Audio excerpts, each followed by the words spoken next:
Chance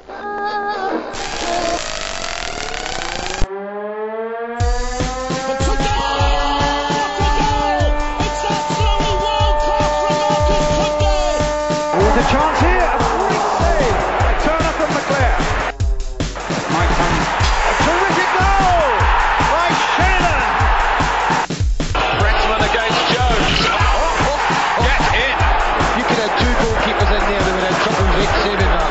The Wednesday Week! Hello there, ladies and gentlemen, and a very warm welcome to the Wednesday Week, the Sheffield Wednesday podcast. I'm Lord Hillsborough, and with me on the line today, first of all, we have Mr. Fudge. Hello there, Fudge, old boy. How's it going, Lord H? Are you all right, sir? I've literally just got back because I got directions from Beastie on the way to get back from Charlton. I'm knackered. I'm gonna go for a nap in a bit, so keep me posted. And of course, we have the return of Mr. Beastie. Hello there, Beastie, old boy. How are we all doing? It's good to be back. It's good to be back. Have you been lost in the wilderness for a while there, old boy? Yeah, sort of. I had a little bit of a detour, yeah. We shall come on to that. And of course, we're one down again, chap. We're missing Eddie this evening. Of course, it is transfer deadline day. Fudge, you don't know anything about Eddie transferring to this Bristol podcast, do you?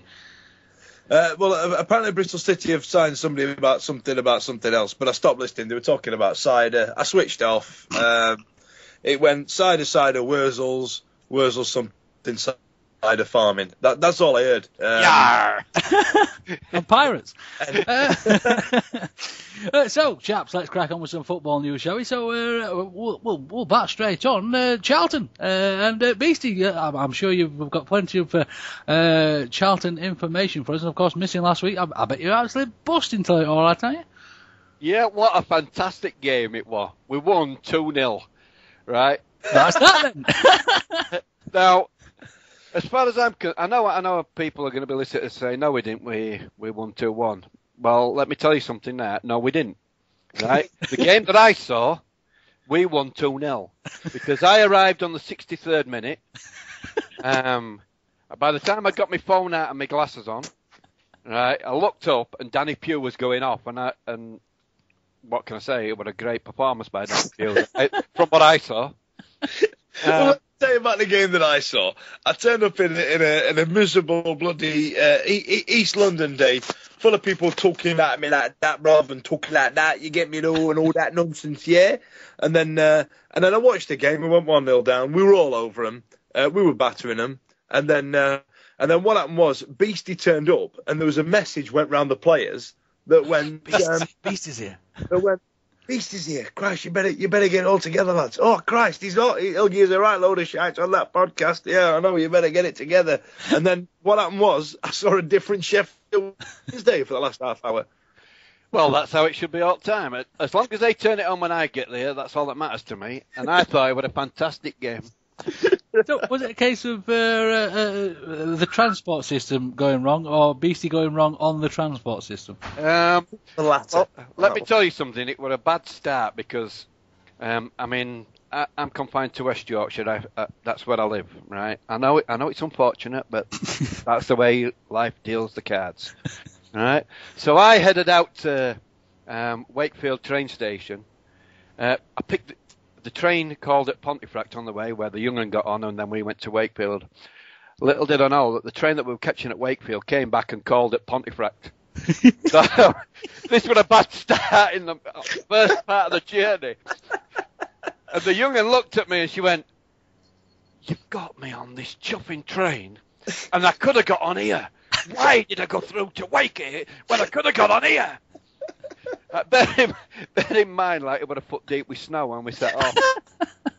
So that it all went wrong from that point. And when we got into London, I got onto the wrong train, thanks to some bad information from Baldy, my mate Baldy, who lives in London, who actually told me as we went running up the stairs onto the platform at London Bridge, right, at 12:34 precisely, because I looked at the clock. I phoned him and I said, right, which train do we want? He said, there's a train at, 14:34. I said, which train do we want? And he said, there's a train at 14:31. I said, I know that, mate, but we've missed it. Right, it's 14:34. What train do we want? The 14:31 you want? Well, that's no good, mate, unless I go back in time. Right? So unless I get a train that goes back in time, I can't get that one. Which one do we want? There's two here. Do we get this one to Cannon Street? No, don't get on that one. Okay, we got on the other one.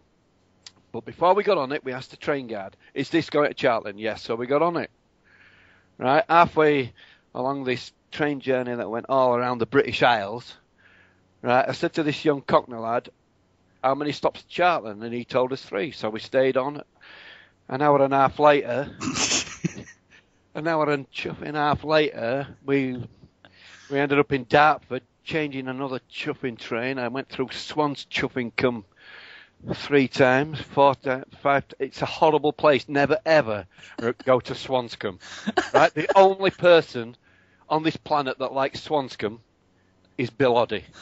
Right? It's just the most dreadful place, and I've visited it more times than anybody needs to visit it in their life. And by the time we'd done, we ended up at the game, and it were 63 minutes into the game. And it has to be said, for a full rundown of Beastie's adventures on that day, pop over and read Beastie's ramble over there on Owls Alive as well. It's a fantastic read, fantastic. So back to the game. So the bit of the game that you did manage to see there, were you at the game as well there, Fudge?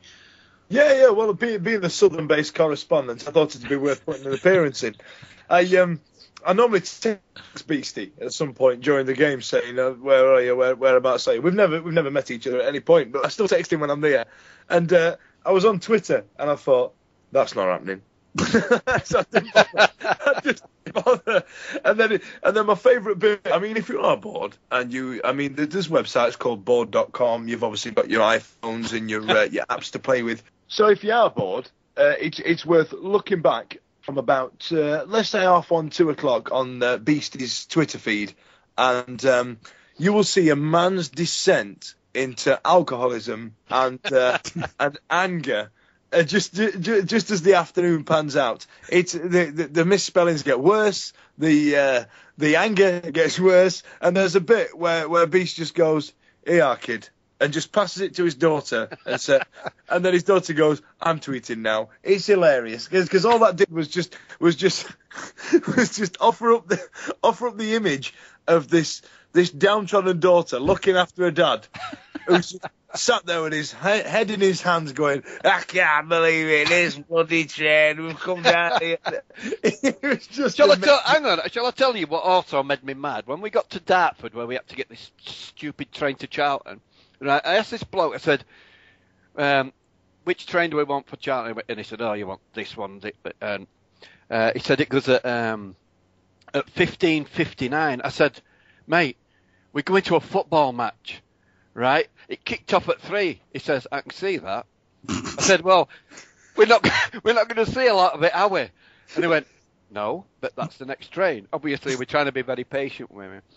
And the young man said, we want to see this football match. And this woman just chirped in, this random woman from nowhere.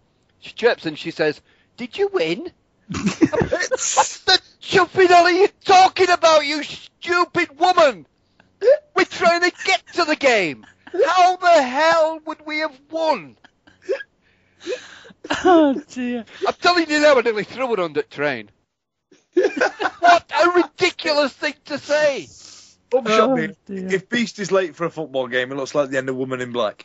But ironically as it sounds, Beastie, you were probably closer to where the ball finished up after JJ had his shot. Yeah, well, I did see that. That was one of the first things that I saw when I came in. It happened around about the Danny Pugh substitution, didn't it? At that time. But when we got there were not a lot, but a few moans about us not performing right and what have you. But I didn't see any of that. Right, all I saw from the moment we came in was a team that didn't look as though they were losing.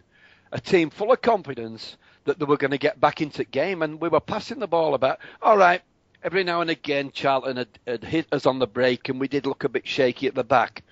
But whenever we went forward, we looked comfortable on ball. We looked to get it about and get it into box. And I were confident that we would score at some point.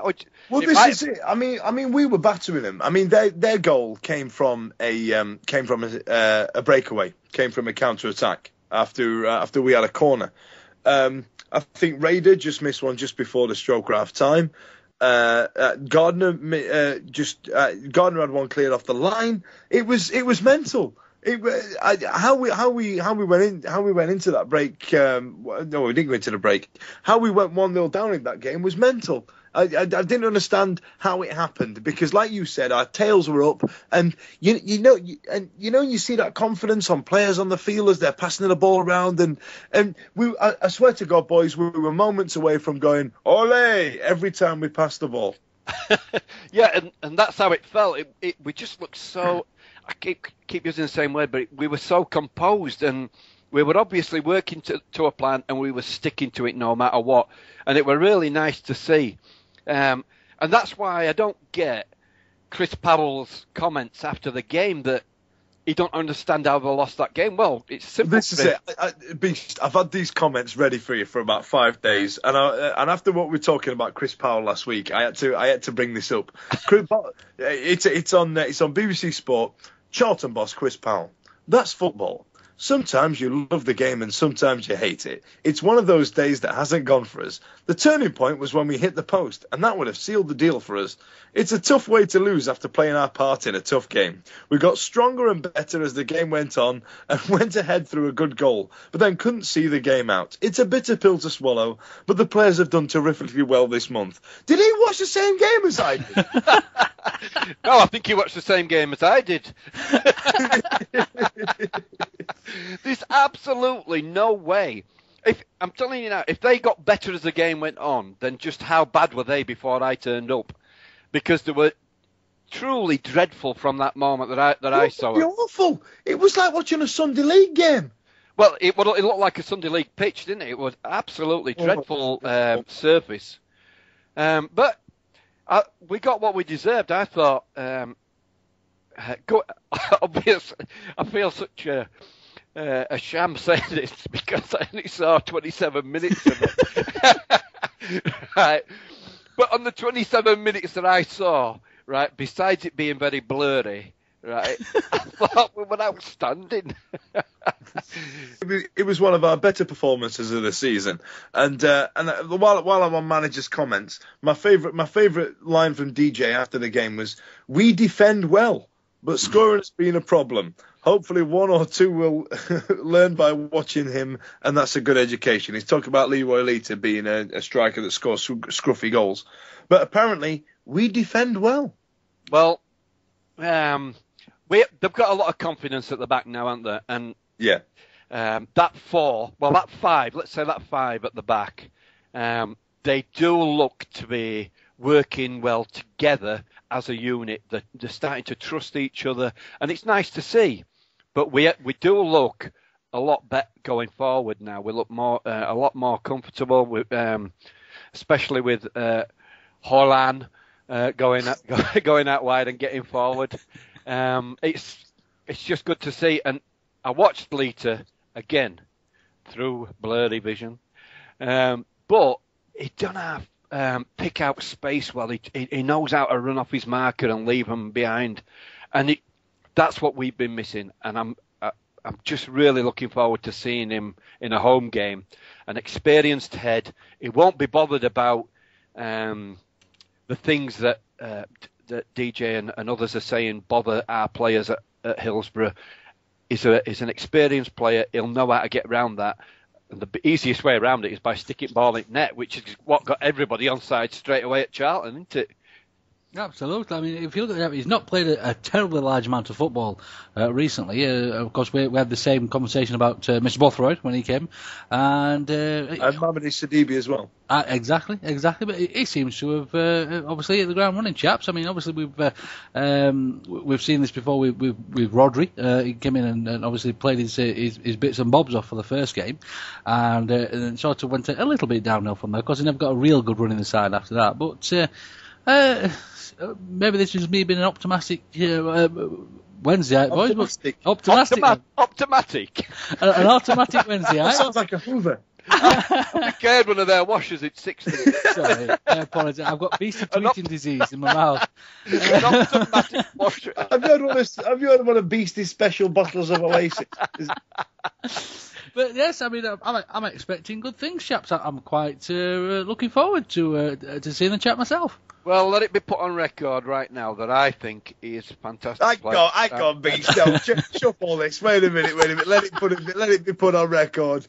Hang on. The amount of times you've gone, well, I was always banging the drum for such and such. You lads are always slagging him off. Bear in mind, listeners, if it has gone on record, make sure you make a note of it now. Write a tweet now. Save it in your draft. So when it turns out to be bollocks like it normally is, make sure you tweet it. God, no, you've got Lee Brownitis there. You're just giving me abuse for the sake of giving me abuse, right? I always stick to my guns. Right? I'm not like you lot, bloody changing your minds at drop of a hat. I never liked Rodri. Oh dear. But no, I mean, speaking of that, chaps, I think you'll find that on the end of last week's podcast, there was a very, very accurate prediction made by one of the members of the team. Yes, Lord H, the prophetic genius. And it takes to that. What did you do? Cut about five different scores in. No, I said it would be 2-1 Wednesdays and we'd score in the last minute. What happened? Well, that's weird, Lord H. Why did you say to us, let's re-record it for the next... I mean, it's extra long. She was saying to us, right, I'm going to say 3-1, and then I'm going to say 4-2. No, to give you dues, Lord H, you did say it's going to be 2-1, and I was being optimistic. It would be an Optamastic, like the Hoovers and the dishwashers. So then, chaps, I mean, obviously, Mr. Powell did what Mr. Powell does best and moaned. He does what he does well, and one of them is winding Beastie up. Absolutely. Well, I think it was actually Mr. Powell's fault that Beastie didn't manage to get to the match in time. He obviously had a word in the ear of the transport executives down there. Let me tell you now, if I ever find out where Chris Powell lives, he'll be perfectly safe because I'd never be able to find him. There's absolutely no way I'd be able to find my way to his house. It'd be safe as you like. Actually, just once again on the Charlton game, I'm sure there was a point there where we went something like 4-3-3. When we went behind, we went for it because if I remember rightly, I think Kieran Lee went off for Leroy Lita. So on the pitch at this point, we still had Johnson on, and we still had Antonio on, who were playing that attacking midfield role, that 4-3-3 kind of thing, and Lee went up front in the middle of them, and that kind of gave us a 3-4-3-4-3. We went into some weird formation, and then the refreshing bit about it was under Megson. Megson was a great believer in defending a lead, and if we went 1-0 up, he liked bringing everybody back, going right. Park the bus, lads, park the bus. But we didn't do that until the 90th minute when Semedo came on. I think even when Pugh went off, I think it was the goal machine came on, wasn't it, Beast? If you say so, mate. Well, You're asking the wrong person altogether. The tactics went well, Beastie was pissed up, and we all had a good time. It just looked like all the players were there. And all went in the net, Pugh went off.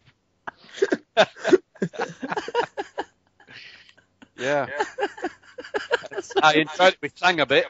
The singing was absolutely fantastic. The celebration afterwards were wonderful. Brilliant. Oh dear. So then, Fudge, I mean, Mr. Pugh, obviously came in for Monsieur Helen. We thought had left at the time. What did it look like to your boy? Is he? Did he have a decent game? It was all right, you know. It didn't sit well with me buying Leeds United reserves.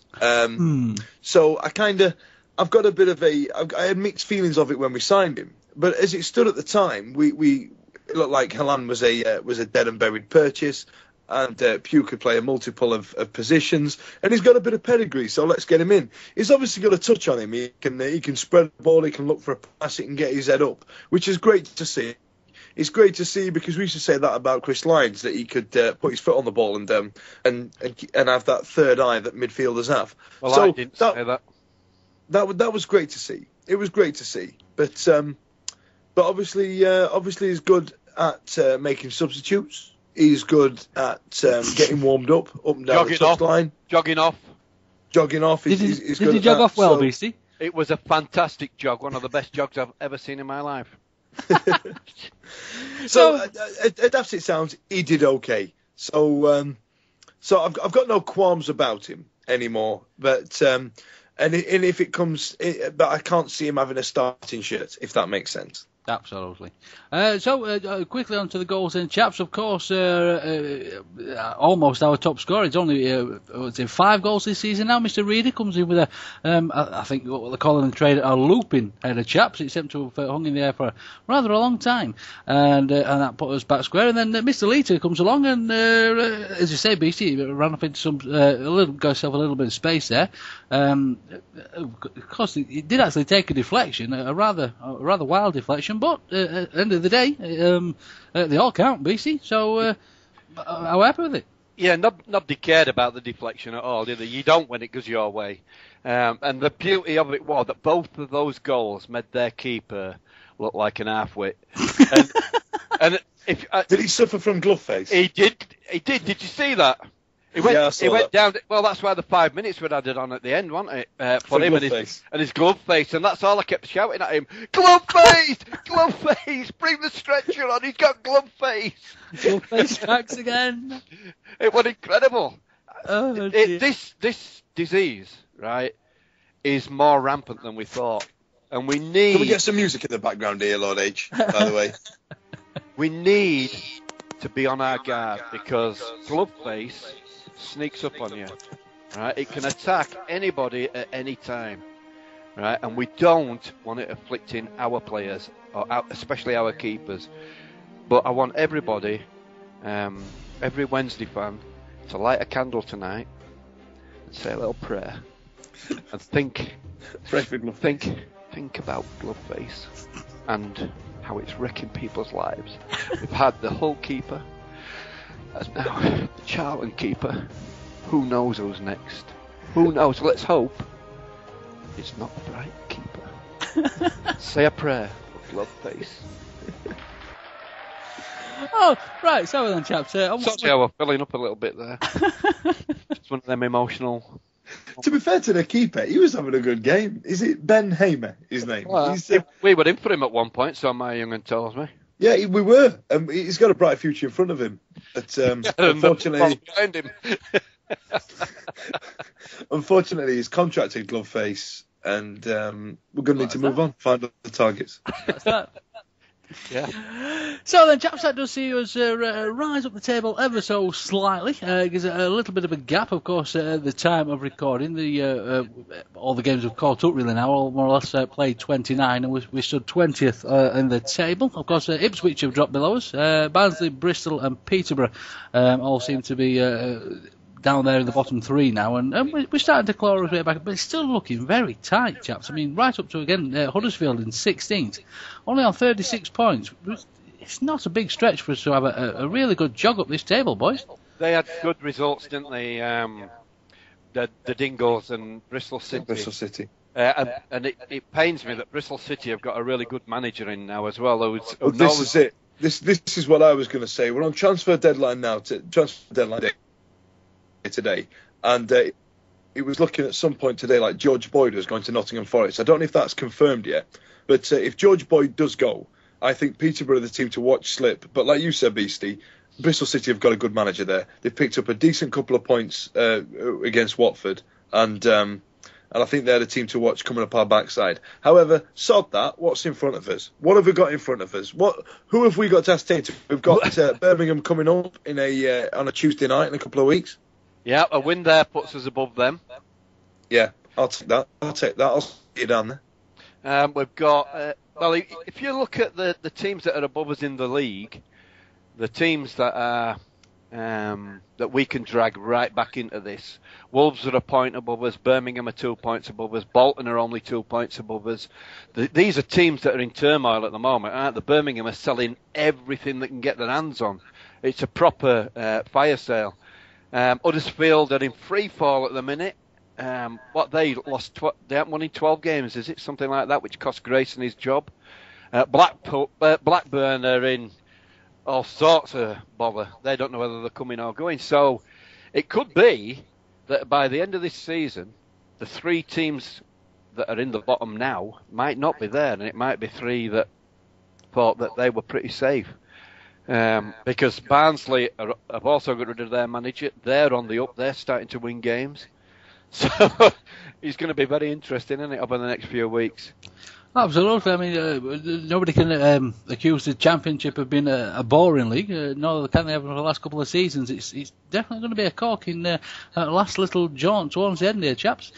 So then, gentlemen, of course, we've mentioned once or twice now, transfer deadline day has been and gone. And I believe you gents have been doing a little bit of outside broadcasting with a chap that's known to the podcast. That's right. We thought we'd catch up with the fans. We thought we'd connect with the people because obviously us being as showbiz as what we are, we tend to forget what the man in the street is saying. So we caught up with Lee Brown off Twitter. Unlike other people who usually get restraining orders on their stalkers, we invited one of ours, or mine, my serial abuser and stalker. We invited him along. Yeah, we invited him in. We thought we'd embrace him because that way they might not rob us or kill us. Like what stalkers do, apparently, as far as my understanding. So we've got him on to talk about the transfers in January. Online, we've got Lee Brown. He's one of our regular tweeters of the show and one of our biggest fans. Of course, he should be, to be fair. And we've got the Beast Man. Excuse me, no, right. I don't count Lee as a fan, right? I count him as a stalker and serial abuser. Right? It's not a right job. The amount of time you spend on Twitter is more than I do. Serial abuser, Beastie like you, and the special Luke said. Excuse me, right? I take that because I have a serious medical condition. Right. It's all being sober. Yeah. Lost on trainitis. Yeah, well, that can happen to anybody. It just so happens that I've now learnt that you shouldn't travel on the underground when you don't know where you're going and you're drunk. So anyway, hang on a minute. I haven't finished yet, Fudge. Just hang on. Right? But when I am at my lowest ebb, right, and I'm going through Swan's chuffing cum for the 13th time, right, which is not the prettiest place on this planet. How would you spell that? Right, never mind if we spell it. It sounds like a Welshman's bedroom. Say that again, where? Swan's chuffing cum. Brilliant. Right? When I'm at my lowest ebb, right, and I'm needing moral support, and I'm needing pastoral guidance from my fellow Wednesdayites, I don't need further abuse from Lee. And that's all I get. I nearly wet myself at some of those tweets on Saturday. I think I did as well, actually. Any road. Let's get back to transfer deadline day. We've had what's been quoted as a surprise signing of Jeremy. Jeremy. I'm quite the European. I'm going to say Jeremy. Jeremy Lan. We didn't expect to get him back, but we did. Chris Lyons has gone out. We've got Leroy Lita in. Obviously, we've got that panned out. We've got Rodder's gone out. Rodder's gone back home to where he bloody belongs. And again, on that point with Rodders, I think you'll find that I was the one that said that he'd be no good, right? Right from the start, from that moment. I said, right, if you remember, Eddie were banging on about how good he was. It's like you're forgetting that some people have got these lined up on their iPods or their phones going, hang on, listen back to this. Right, everybody listen back and you'll find that it were Eddie that were going on about, oh, look at us. That big bub guys, oh, look at us. We're shopping at Barcelona now. And I said, look, Eddie, calm down. Right, calm down. Because it's only one game. And to me, you look no special. Although saying that, we don't want to badmouth him too much. Because did you see what John said in his interview today? He said that we may revisit taking Rodri back in the future. Yeah, well, in 20 minutes' time, I'll have forgotten all this anyway. So. Then we'll get to next week's show and Beastie will be going, I told you were quality. I told you were brilliant. You all lot were bad-mouthing him. But any road. Right, so let's talk about incomings first. Leroy Lita. Quality. Yeah, absolute quality. The young one reminded me the other day about I was banging on about how good he was. Where would he be before Middlesbrough? I can't remember. Reading. Was he at Reading? Yeah, Reading. Yeah, it must have been then that I was saying, I wish we had a striker like that because he looked quick, he looked sharp. And now we've got him. I know it's a little bit later on, and he's been through the mill a bit.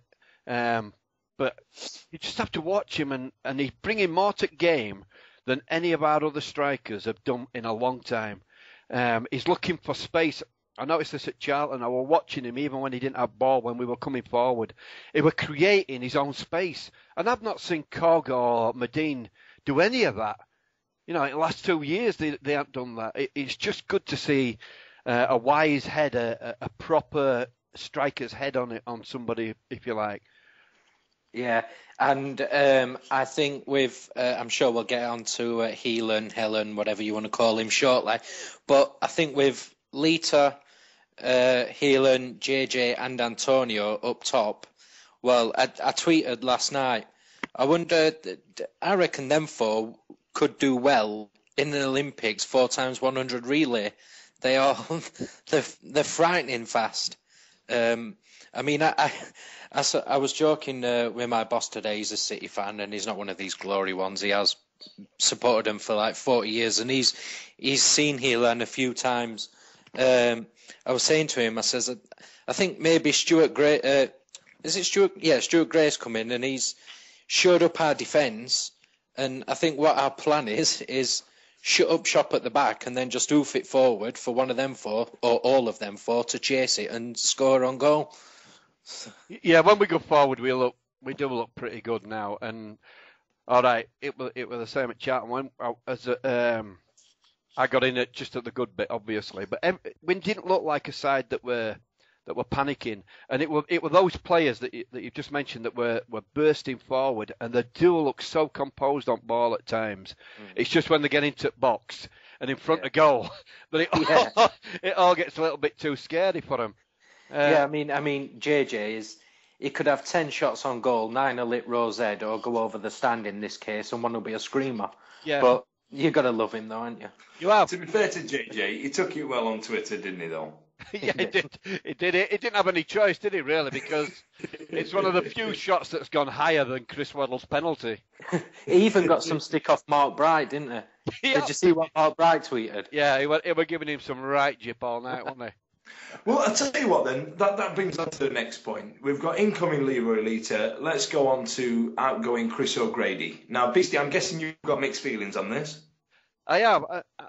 I've been reading Facebook today, and there's a few people whinging about him going to one of our local rivals. I'm guessing that he won't be able to play against us. If he does play against us, then that's a big mistake by everybody. But I really do like the lad. He's got a great work ethic.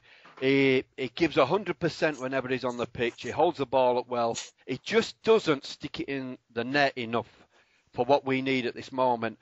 And I can only think that it's a good move for the lad because he's not even getting on bench now. So he don't want to be sat there moping around not playing football. He needs to be on the pitch and making it happen. And I think it's a good move for him, and I think it's a good move for Barnsley. I don't hold for this. We shouldn't be letting our rivals have him. Let's just give the lad what he wants. He wants football. Yeah. Well, I've got mixed feelings on it, Beast. It's not so much that we've loaned him out. I mean, we've loaned out Chris Lyons. God knows on this show we've been saying, when Chris Lyons come back, we'll be brilliant, and yada, yada, yada, and it's not really worked. So we've sent him out. He's going to get some football. He might come back a better player like Giles Coke did and David Prutton. But It's the fact that we've loaned him to Barnsley. Not only are they local rivals, that they're our relegation candidates as well. Why are we bolstering their strike force? It's mental. Well, if Dave Jones doesn't rate him highly, then that's why he's lent him to him, isn't it?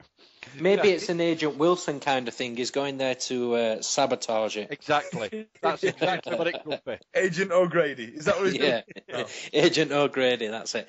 But I saw today as well that the Dingles have signed Rory Delap.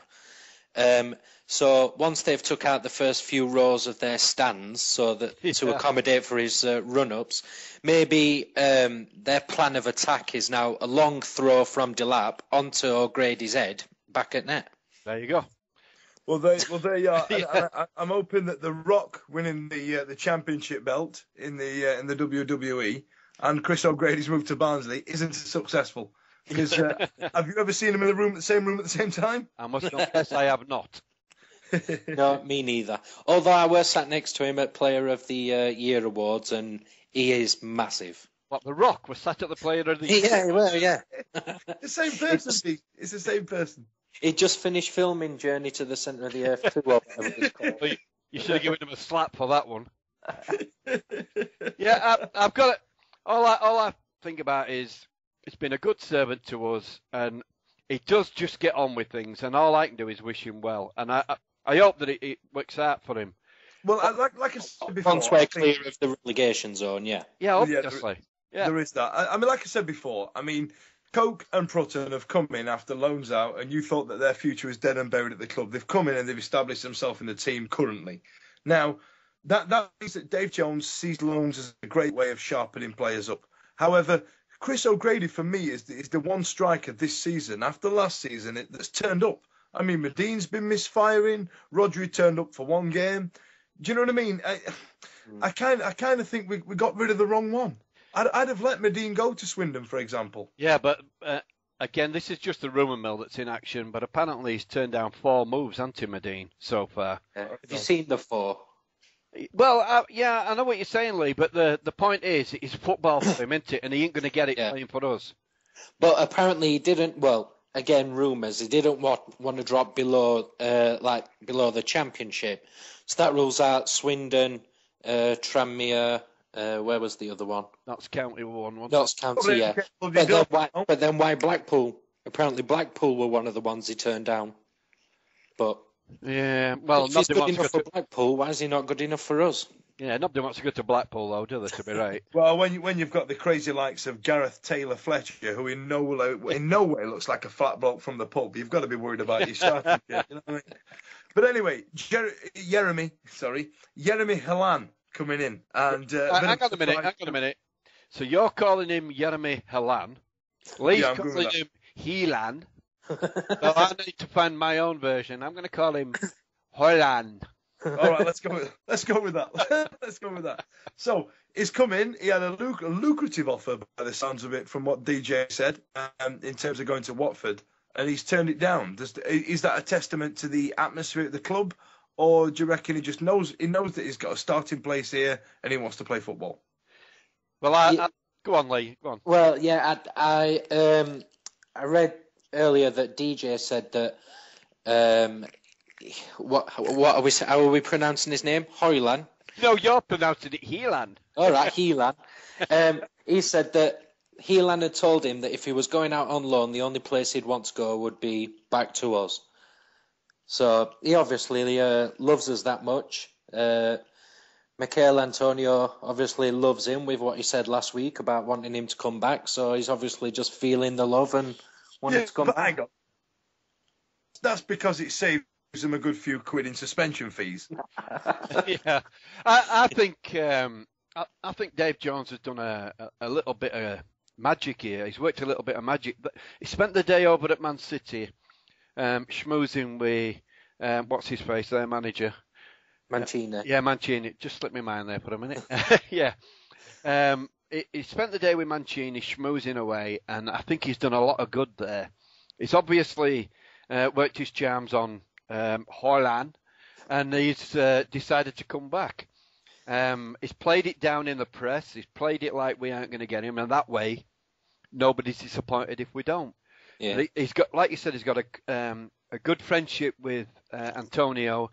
He's obviously got a good friendship going on with Raider because they're both French, they're both Muslims, and you only needed to see when he scored the goal at our place, they both celebrated together, didn't they? And there's obviously a lot of bonding going on between those three players, which is good to see, and it's more than welcome back in my view. I absolutely love the guy. I think he's a fantastic player. Yeah, there's been rumours that so if we want to take him permanent in the summer, a figure of about 800 grand, which has gone up by 300 grand since we took him in October, November. So it's another situation like the Ben Marshall thing, isn't it? Where somebody comes to us on loan, they perform, everybody then says, "Oh, who's this guy?" And then that's it. Yeah. Like, well, with Ben, we lost out. Luckily enough, we've got Helan back, and he's stuck two fingers right up to Watford and their cash. So, yeah, hopefully we could get him in the summer, and then we've got a very, very good youthful team.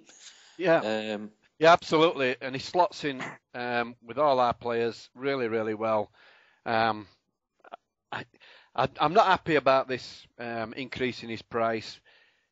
He's never ever going to get a game for Man City, is he? He's not up to Premier League standard. He's not the sort of player that they're looking for. They're looking for players that can hit the ground running, really, aren't they, at the top level? So, yeah. Well, this is what it is. This brings me on to my next point. And Lee, you were quite vocal about it on Twitter. What about Jared Kyle?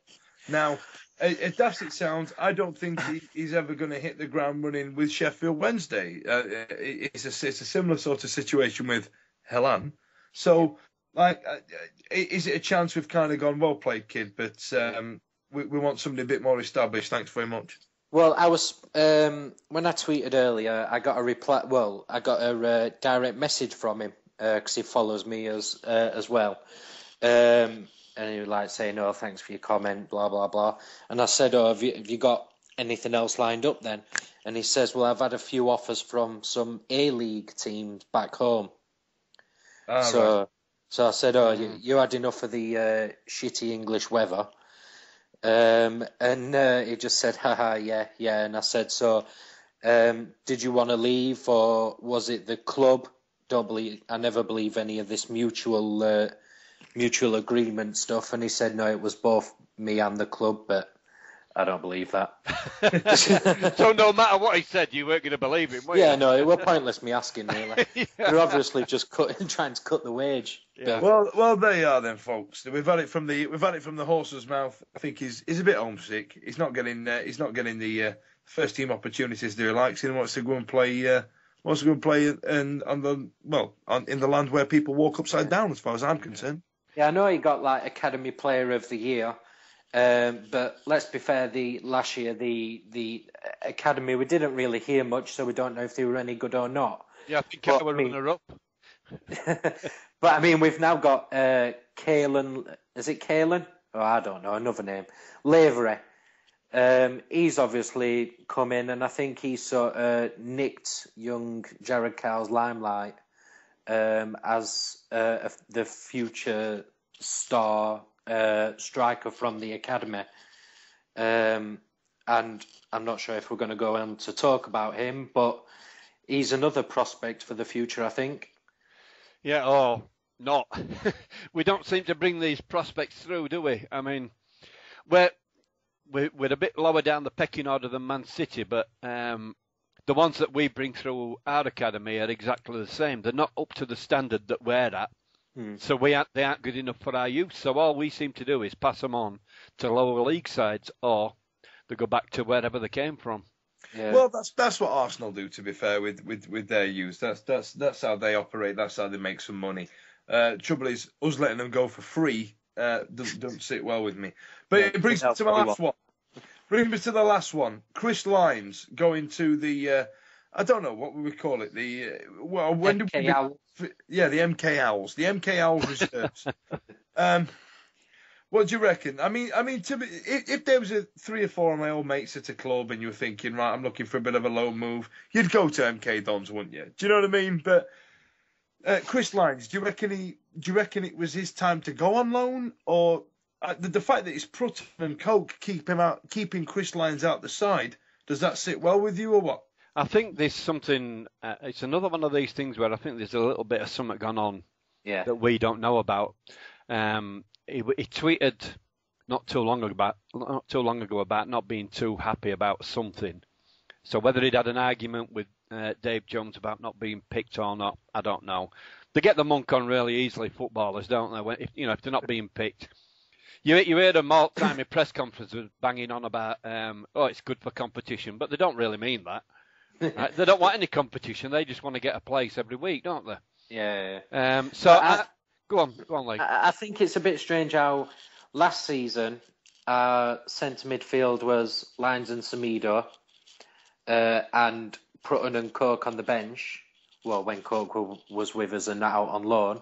But then now we've come up a division. Suddenly Prutton and Coke are good enough for first team, and Lyons and Semedo are the bench. Well, yeah, but it's strange. It's like it's the wrong way around, if you know what I mean. But it's a different game at this level to down there, isn't it? You can understand why Semedo it was so good there, because it needed a strong character in the middle of the pitch. Whereas up here, at this level, they get a little bit more time and it's less physical than down there, I think. And I think that's why Coke's done a little bit better than he did. And who knows, maybe we may see the true potential that from Coke that we all hoped that he would show. With Prutton, he's savvy about this standard of football. He knows his way around this division. He might not be as quick as he used to be, but he's still savvy.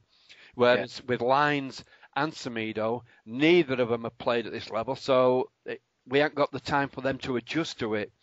And if I'm honest, I really don't expect Chris Lyons to be coming back now. If he was going to make an impact on this side, I think he would have been in there and he wouldn't have lost his place. So anyway, in summary, are we all right with O'Grady going out and Lita coming in? Yes. And Lyons going out and Helan coming in? Yes. All right. One person we've not spoke about, and I don't know a lot about him, because I don't tend to read things about the dirty scum, but Danny Pugh. Oh, yeah. Anyway, chaps, Danny Pugh. Talk to me about Danny Pugh. Oh, that was seamless. We signed him up. He plays left wing, but then we surprisingly, in bunny rabbit air quotes, we surprisingly got Helan. Now, apparently Pugh can play centre in midfield, but what do you reckon, folks? Do you reckon we've signed somebody a bit too early there, and is he going to get a game? Well, I think he was brought in with the view of the Helan deal not happening. I think he's been brought in to cover quite a lot of positions. If we get cards, injuries, he can cover 3 or 4 positions, and I think you're right. I think that's the only reason he's there. But he's another player, as much as our fans don't like getting rid of the old guard that got us up here, he's another player that has played at this division or higher and knows his way around, and that's what we need. Yeah. So anyway, folks, that was our transfer deadline day roundup. Hope that was all right for you. Just in case you were wondering, we're all right. We're not moaning. So just in case you're wondering, if you were on the fence at anything, I hope this helped. So then, chaps, there we go. Mr. Lee Brown, superstar stalker of the Wednesday Week podcast. Absolutely top chap, of course, gentlemen. Thoroughly nice player altogether. Again, chaps, looking forward. We've got the ins and outs, and of course, Cog's on his way. It looks like, Medina's been turning clubs down left, right, and centre, but it does not promising that he'll be staying with us. We've got Lita in, but looking forward, boys, it's quite a big gamble from Mr. Jones here. Is he playing a bit of a snake eyes move here, or? Well, as we alluded to with Lee, I think we're sitting all right. Like for example, Lyons out, Helan in, Lita in, Rodri out, Cog out, that sort of stuff. But I tell you what, one person we didn't bring up, in fact, two people we didn't bring up are the left backs. What's his name? Scotch lad? Is he still alive? Mark Reynolds? He's been Mark Reynolds. Aberdeen. I didn't even know we still paid him. The hardest footballer in the world. That foul that they did against him, that Blackpool did. It'd have blocked the legs of most players, but to Reynolds it was a bit of foreplay. I tell you what, with Mark Reynolds, I'll never forget that cup tie against Birmingham. We're in the fifth round of the Cup, and he was playing that badly. He got brought off after half an hour. Yeah, did. As it stands right now at time of recording, we've got 40 minutes left of transfer deadline day, so we'll see how that pans out. Well, the club have come out and said that there won't be any more signings, so I'm expecting a whole barrage of them. I mean, there has been some speculation, chaps, that now Sunderland have got a new striker in there, that Connor Wickham may be heading towards Wales. It's a rumour that we've heard before, gentlemen. DJ's clearly interested in him. I mean, it'd be a decent partnership up front. That would it be Lita and Mr. Wickham up there? It would be. It would be a hell of a partnership. But as recent signings go, as far as signing gingers in terms of Mark Reynolds, I'm unsure. I'm on the fence. But we seem to have hit a patch now where the same players are getting regular games, and things are starting to gel. They're starting to work for each other, not just at the back, going forward. So. Changing it up front too much, I don't want it to be too radical. Mate, you're bleeding mind up, Peter. We've been banging on for weeks about a decent striker up there. Yep. Are you changing your mind again? Do we have to get this record out, Beastie? Well, look what happened at Hull, right? Everybody whinged, apart from me, obviously. Right? Everybody whinged about not having a striker up front. He played the two wingers up front, and it worked. But again, that was to be set up against Hull, a team that were going to attack us that we needed to hit on the break. Right. And those two, even at Charlton, those two players were getting into attacking positions. And that, all right, JJ hit a few crazy shots. He does that. Antonio does the same. But they've obviously been told to get forward and get shooting. But again, I understand obviously that you weren't here last week, BT. I don't know if you give us your listen last week, but we did say that tactic was tried at Wolves and it completely and utterly failed. The difference between the Wolves game and the Hull game was everything we did at Hull worked for us. Every little touch, every time we tried a shot on goal, it worked. Against Wolves, I think we played pretty well. I think we did pretty much the same thing as we did against Hull, but it just didn't come off, right? I don't have a problem with that Wolves game at all, right? It was 0-0, but I thought we deserved to win it. We just had a little bit of bad luck, whereas at Hull, we had the rubber to the green. Against Wolves, we didn't, and I don't see any reason to change it. So, chaps, let's look ahead, and we've got Brighton coming up next, gents, a team that are doing they're having a decent stretch. They've always been a bit of a bogey side, I think, Brighton, haven't they? It's one of those teams that I generally do tend to worry about when we face Brighton. I mean, Fudge, what do you think is coming up then, old boy? With Brighton, I don't mind. I don't mind if we absolutely smash them to bits, because I think we owe them one. We didn't turn up when we played there down there at the Amex. We didn't turn up. We lost 3-0. Wayne Bridge absolutely ran the show. He was playing defence and midfield at the same time. They scored a fluky first goal, and then our heads got down. It was Niles Barkley's first game for the club. Why we brought him on instead of Medine, for example, I don't know. But we were in a bit of a turmoil after the Crystal Palace game anyway, because I think that gave us a bit of a shock that we weren't invincible, that we couldn't go two goals down and still win. So we're a new club. We're a new set of players. We're a different force to be reckoned with at the minute, and I'd love to smash them up the backside, to coin a phrase in Brighton. Well, I'm going to disagree with you. I thought they were a good side. I thought they played good football.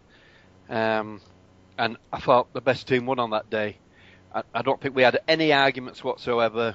We were just outclassed. Having said that, I would like us to get the 3 points back. And I did say the last time I was on here, that I think we will beat those teams that took 3 points off us. This is one of the teams that I think will be difficult to do that. I still think they're a good side. You're right, they are a bit of a bogey side for us, but I'm hopeful. I'm hopeful that now our players have learnt a bit. They're starting to play together and gel. I'm hopeful that we can hold them out and, I don't know, maybe nick a goal or two. It's a different side, It's a different side, It's the one that turned up. We played Joe Mattock. I think it was one of his first starts for the club, playing at fullback. We didn't have Raider Johnson in. The midfield's completely different. Like I said, it was Barkley's debut back there. Bothroyd's debut. Yeah, Bothroyd's debut. I think Beavers was playing fullback. We're an absolute different side to what we were back down there, and I'm actually looking forward to playing them this time round. Here we go, chaps. Here we go. Beastie, let's have a prediction. 2-0 to Wednesday. Oh, I was going to say that. Well, it's too late. 2-0. It's mine. All right, Fancy 2-0. I'm going to say 3-1. Oh, I'm going to say 3-1. Right, tough tits. I'm going to have to start picking myself to do these predictions first. Well, I'm going to go for an absolute storm, and I think it's going to be 3-2 Wednesday. Ooh. And we're going to score in the 72nd minute. Right. If that happens, Lord H, there's going to be a spate of betting across Sheffield. Well, I'll give you a prediction. I think we'll score in the first 10 minutes. Oh. Take that to bank. Absolutely. That's safe as houses, is that? We'll win that one as well. Right, then, chaps, on we go. Other Wednesday news. Obviously, the biggest news around at the moment is obviously transfer deadline day. But we have seen a swell of wah-wah from the Wednesday fans this week. Beastie, I believe you've got a little bit of a story that you've been edging out this week. Yeah, well, I was contacted by Pact, who most people know that I've got strong connections with. We're at a small part of Sheffield Children's Hospital for the kids with tumours and leukemia. And I was contacted to see if we could arrange a special day for one of the kids that's in there that's not been well. And really, the task was so big that I didn't really know where to start. I'm all right at organising some things, but this just seemed such a big task, and I put it out to I put it out to Al's Alive, I put it out to Al's Talk, I put it out to Wednesdayite, and I threw it to the club as well through James Hargreaves and Kelly, and it was just a fantastic response from everybody. And I've banged on here before about the fans, about War, about we're all Wednesday, aren't we? And that really we're not. We're too fractured. And we never come together anymore. Well, I take all that back because we are all Wednesday. And the Wednesday family came together absolutely fantastically for this event. Straight away, Wednesday through Eddie and Nigel sorted out tickets and parking. It went further on from that. I started getting donations in from people. There was money coming in left, right, and centre.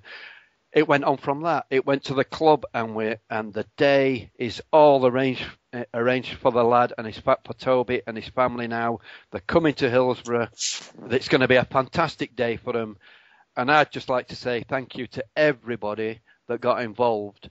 And we really are a Wednesday family again, and it's an absolute pleasure to have been part of it. Fantastical, but absolutely brilliant. Just goes to show that although we may bicker between ourselves, but when the time comes, it all adds in nicely. Oh, fantastic. Jolly well done, Beast Joe Boy, and everybody else involved as well. I hope the family have a fantastic day, and let's hope the team pull off a fantastic result from as well. Yeah. So, chaps, do we have any other Wednesday news for this week? No. All newsed out, Harry. Absolutely. So, all that's left to say is, Beastie, if people want to find out your fantastic tweets, where do we need to go? My fantastic tweets. Don't look at them, people. It's embarrassing. Right? You can find me at Lee Brown is a stalker _ right? Or at Beastie _. And Fudge, where can people find out of you on over there on Twitter? Do you know what? Don't bother looking for me. Just go to @Beastie_ from about 2:30 on a Saturday, and you'll be entertained for the rest of your life. I wouldn't even worry about it. But if you're interested, I'm @Fudge and Dave. Everybody's got a mate called Dave. Get me on Twitter there. Absolutely. Also, you can get all of the show over there on Twitter at hashtag FundBeastie and of course at TWWcast over there on Twitter. Again, please do go over to the website. You can listen to the show over there as well. We did have a slight problem with our feed this week, chaps. I would like to apologise for everybody that was unable to download the show from iTunes or listen to it on the stream. It turns out, chaps, we destroyed our bandwidth last week and we were far too popular, and we actually basically nobody could download the show anymore. So of course, if that should happen again, you can always listen to the show over there on YouTube as well, and of course pop over there to the website at www.thewednesdayweek.com, and in the top right hand corner you can always listen to the show there on the website as well. But yes, apologies if you did try to download the show and it wasn't available. It looks like we may have to do a little bit of fundraising soon, chaps. Fudge, you're going to get your lycras on and get jogging to the supermarket for us, rattling it in? No, I'll just tap up Lee Brown for some money. He seems to have the money to piss away. And mind you, I don't know what you know. I mean, he clearly hasn't got a job, so I reckon he's probably got an inheritance or some trust fund or something. So I'm going to tap him for some cash.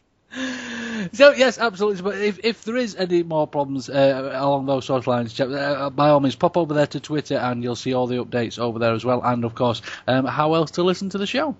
So, chaps, shall we have a roaring hurrah for the chaps on Saturday? Hurrah! That was a good one. Thank you very much for listening, ladies and gents, and we shall see you very soon.